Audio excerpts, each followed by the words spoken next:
नमस्कार दोस्तों। एक भारतीय कप्तान जिसने अपने साथी प्लेयर को मैदान छोड़ने के लिए कह दिया। ये एक ऐसा मैच था जहां खराब एम्पायरिंग, गुस्सा और सिडनी क्रिकेट की साजिश ने गावस्कर को ऐसा कदम उठाने पर मजबूर कर दिया जो शायद किसी ने सोचा भी नहीं होगा। साल 1981 जब सुनील गावस्कर का वॉक ऑफ मोमेंट क्रिकेट इतिहास के सबसे ड्रामेटिक लम्हों में से एक बन गया। सुनील गावस्कर सिर्फ एक नाम नहीं बल्कि एक रेवोल्यूशन थे जो भारतीय क्रिकेट में आए। वह एक ऐसे खिलाड़ी थे जिन्होंने दुनिया भर में भारतीय क्रिकेट का परचम लहराया।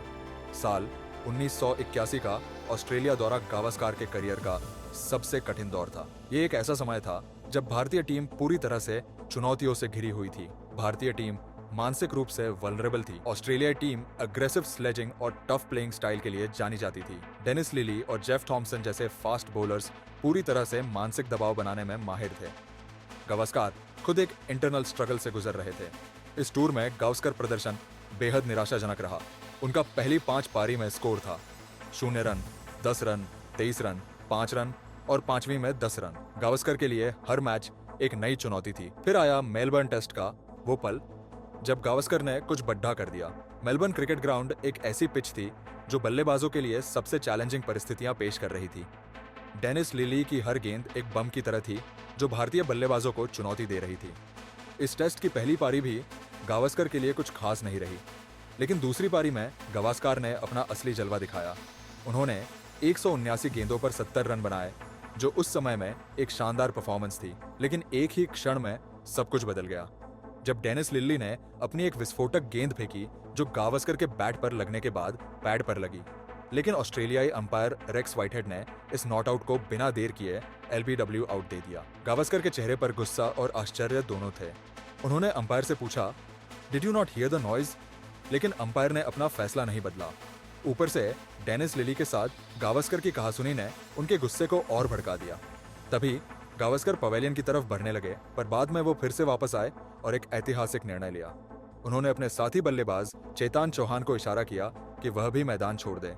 चौहान बिना किसी विरोध के गावस्कर के पीछे चल दिए। ड्रेसिंग रूम में टीम के मैनेजर शाहिद दुर्रानी और साथी खिलाड़ी जैसे कपिल देव और गुंडप्पा विश्वनाथ इस फैसले से हैरान थे। विश्वनाथ ने तुरंत मैनेजर से कहा, चौहान को वापस भेजिए, नहीं तो वो टाइम आउट हो जाएगा। टीम के मैनेजर शाहिद दुर्रानी तुरंत स्टैंड्स के पास पहुंचे और चौहान को वापस मैदान में भेजा। चौहान ने नए बल्लेबाज दिलीप वेंगसरकर के साथ क्रीज पर वापसी की। हालांकि चौहान अपनी शानदार पारी को शतक में तब्दील नहीं कर सके और अंततः 85 रन बनाकर डेनिस लिली का शिकार बने।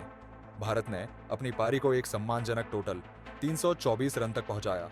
भारत ने ऑस्ट्रेलिया को श्रृंखला जीतने के लिए 143 रनों का लक्ष्य दिया, पर भारत की शानदार परफॉर्मेंस की वजह से मैच का परिणाम भारत के पक्ष में आया। कपिल देव ने बहुत ही शानदार गेंदबाजी देखने की और भारत ने दूसरा टेस्ट ड्रॉ होने के बाद श्रृंखला को बराबर कर लिया।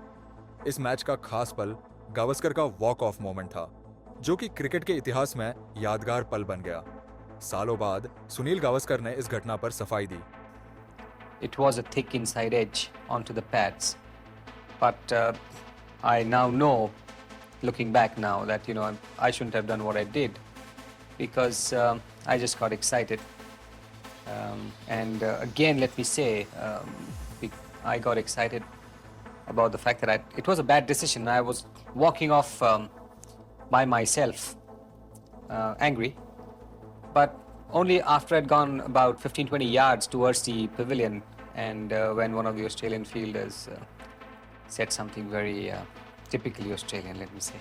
उन्होंने यह भी बताया कि पिछले दिन एलन बॉर्डर को कई बार नॉट आउट दिया गया था, जबकि वह क्लियरली आउट थे, जिससे वह और पूरी टीम नाराज थी।